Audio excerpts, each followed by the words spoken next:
Mean ग्रामी कदर, आपने नमरूद का वाक़या पढ़ा होगा, किस कदर रिजेम्बलेंस है। फिर ये कहते हैं कि अल्लाह का अज़ाब नहीं है। हम पढ़ते थे, हम कहते थे मच्छर नाक में घुस के दिमाग में चला गया, ये वायरस नाक से घुस के फिफड़ों तक पता नहीं कहाँ कहाँ तक पहुँच जाता है।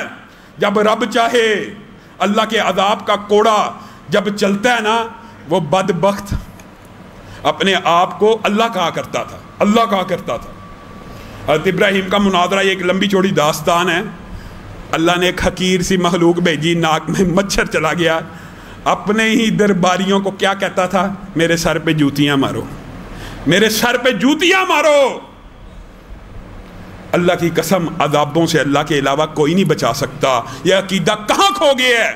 हमने क्या सारी जिंदगी यह दीन पढ़ा था कि वायरस अल्लाह से भी आगे निकल गया है। इस अकीदे की इस्लाह कीजिए। और माशाल्लाह माशाल्लाह हमारे मुआशरे के अंदर कई लोग भी वायरस हैं। वो फसाद चौधरी साहब ने बयान दिया जी, वायरस फैलने की वजह मौलवी हैं। ऐसे अल्लाह माफ़ करे बदबख्त लोग मुआशरे में मौजूद हैं, हकीकत के ऊपर पर्दा डालने के लिए। हम अंधे हैं, हमें नहीं पता कि किस ज़ैदी ने ईरान का बॉर्डर खुलवाया। आज लोगों के घरों को और मस्जिदों के ऊपर ताले लगवा रहे हो, उस वक्त ईरान के बॉर्डर को सील नहीं किया और बकवास करते हो कि मौलवियों ने यह फैलाया है। मस्जिदों के दुश्मन चाइना में कौन सी मस्जिद से फैला बताइए, इटली में कौन सी मस्जिद से फैला है। जिन इस्लामी मुमालिक में नमाज कायम है ना, आज भी स्टैटिक्स उठाइए, मुस्लिम मुमालिक को अल्लाह ताला ने अभी वबा से महफूज रखा हुआ है। कुफर के ऊपर हराम, और फिर ये भी बात दुख होता है, हराम तो मुस्लिम ममालिक ने नहीं छोड़ा। माशाल्लाह ऐसे ऐसे उलमा मौजूद हैं जो सारी जिंदगी खुद को आलम दीन और मुहद्दिस और फकीह और पता नहीं क्या क्या कहते रहे हैं, जो कभी जिनको जुर्रत नहीं हुई कि सूद के खिलाफ फतवा लिख दें, सिनेमा के खिलाफ फतवा लिख दें, म्यूजिक कंसर्ट के खिलाफ फतवा लिख दें। अभी हुक्मरान इशारा अबरू करेगा, मस्जिद बंद कर दी जाएगी जी। सिनेमा नहीं बंद करना, म्यूजिक कंसर्ट के खिलाफ फतवे नहीं आएंगे। जिन्होंने दिए हैं वो हमारी सर आंखों पे है। लेकिन आप खुद मुतालिया कीजिए, वो उलमा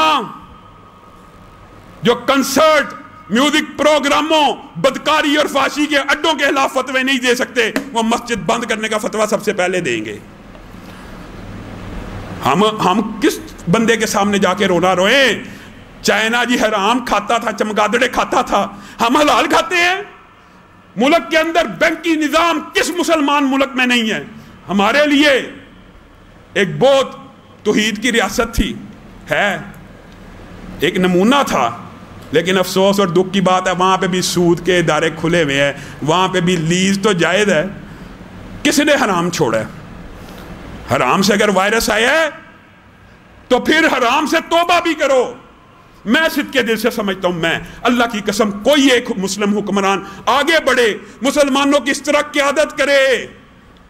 दुख होता है ना, पहले भी आपको कहा था कि ट्रंप यौम दुआ मना रहा है, इटली का वजीर आज़म अल्लाह की तरफ देख रहा है। हमारे मुसलमान किसी हुक्मरान को यह तौफीक नहीं हो रही कि वो आगे बढ़ के लोगों की रहनुमाई करे कि आ जाओ अल्लाह के दरबार में, मैं आज के बाद मुल्क से सूद खत्म करता हूं, आ जाओ अल्लाह के दरबार में। अल्लाह ने कहा था घरों में करार पकड़ो, मैं आज के बाद फहश औरतों को, मेरा जिस्म मेरी मर्जी वाली औरतों को मुआशरे में नहीं फिरने दूंगा। एक वायरस के खौफ से ये बदमाश औरतें घरों में टिक गई, अल्लाह के हुक्म से न टिकी। कोई हुक्मरान आगे बढ़ के ये ऐलान करे तो सही, देखे आसमान से कैसी रहमतें नाज़िल होती हैं, हो जाएंगी ये। अब बंदा अपने बरेलवी और देवबंदी भाइयों को क्या कहे। बस मैं इतना ही कहता हूं, अगर 5 अजानों के वक्त मस्जिदें बरी होती तो हमें 6वीं अजान की जरूरत नहीं पड़ती।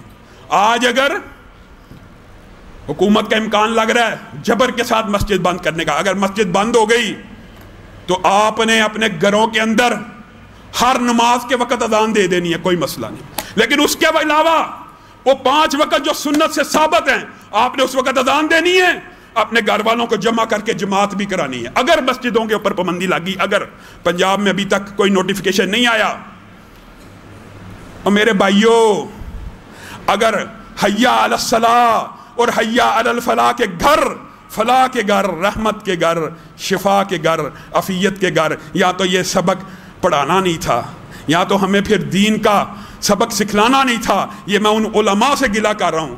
یا تو پھر ہم اپنے دعوے میں جھوٹے تھے. مان جائیے کہ مسجدوں سے شفا نہیں ملتی، مسجدوں سے رحمت نہیں ملتی.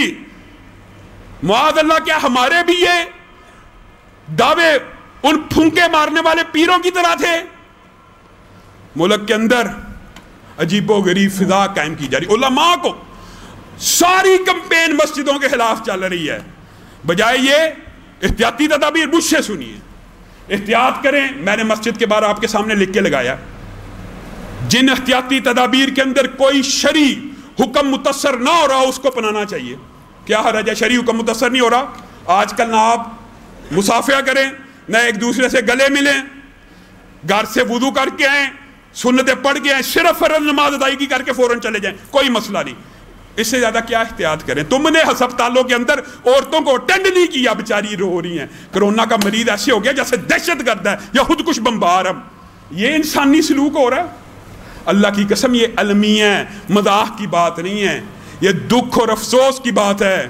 ہمارا حکمرانوں سے مطالبہ ہے، لانگ ڈسٹنس شاور. اگر خدا نہ خواستہ کوئی کرونا کا مریض فوت ہو جائے، جیسے زندہ کو اٹینڈ کیا جاتا ہے، میت کو بھی اٹینڈ کیا جائے. اس کا بھی ایک احترام ہے. لانگ ڈسٹنس شاور سیٹ کے ساتھ اس کو غسل دیا جائے، ہاتھوں میں دستانے چڑھا کے. اگر زندہ کو اٹینڈ کیا جا سکتا ہے، میت کو کیوں نہیں کیا جا رہا ہے؟ یہ اپنی ذمہ داریاں نہیں پورا کرنا چاہتے. پھر لوگ لکھتے ہیں مولوی کو کہہ دو غسل دے دو، تو مولوی کو حکمران بھی بناؤ، وہ آرڈر جاری کر دے گا کہ غسل ہوگا، جنازہ بھی پڑھائے گا. حکمران تم بدبخت لوگوں کو بناتے ہو اور الزام اور انگلی مولوی پہ اٹھاتے ہو. کیسا ماشاءاللہ بیان دیا ہے. ہم فرقہ واریت کی فضا قائم نہیں کرنا چاہتے، ورنہ ہمیں پتہ ہے کہ یہ کہاں سے آیا، کس طرح بارڈر کھولے گئے، کس طرح خان صاحب کے 2 رافضی وزیروں نے ان کو ورگلا کے اس ملک میں یہ آفت اور وبا پھیلائی. لیکن پھر بھی آپ ڈریے مت. اللہ کی مرضی کے بغیر نہ کسی کو ہونا ہے، اور اللہ کی مرضی سے ہی آپ کو مجھے شفا ملنی ہے. ویسے اس کی ریشو 97% ہے. اللہ کی قسم کھا کے کہتا ہوں، آپ ان کسائیوں سے بچ جائیے. کوئی ضرورت نہیں ہے. خوف زدہ ہونے کی، نزلہ زکام ہو گیا ٹیسٹ کرا لوں، اٹھا کے بھائی اب بندہ کیا کہ لے جاتے ہیں. گھر بیٹھیے، آئسولیشن میں بیٹھیے، وظائف شروع کر دیجئے، درود پاک کثرت سے پڑھیے. ربنا ظلمنا انفسنا وان لم تغفر لنا وترحمنا لنکونن من الخاسرین کثرت سے پڑھیے. یہ 5 چیزیں اپنی زندگی میں آج کے بعد شامل کر لیجئے. 1 چمچ زیتون کا تیل پینا ہی پینا ہے. کلونجی کا چاہے تیل ہے یا کالا دانہ ہے، شہد کے ساتھ ملا کے پینا ہی پینا روزانہ. کھجور، بات اطباء نے بتایا کہ اصل میں اس بیماری کو نمونیا کہتے ہیں، ڈبل نمونیا، اندر کی ٹھنڈ. اس کو مارنے کے لیے جو نبوی اصول ہیں، انجیر کا، زیتون کا، شہد کا، کلونجی کا، لا حول ولا قوت الا باللہ کا، انشاءاللہ میں گارنٹی دیتا ہوں نہ آپ کو اسپتال جانا پڑے گا. اگر آپ کو ہو بھی گیا، آپ سب کے سب صحت یاب ہو جائیں گے. اللہ رب العزت جو کہا گیا، جو سنا گیا، اس کو سمجھنے کی توفیق عنایت فرمائے. قم للصلاة إذا المؤذن كبارا أقبل لربك مسرعا متطهرا.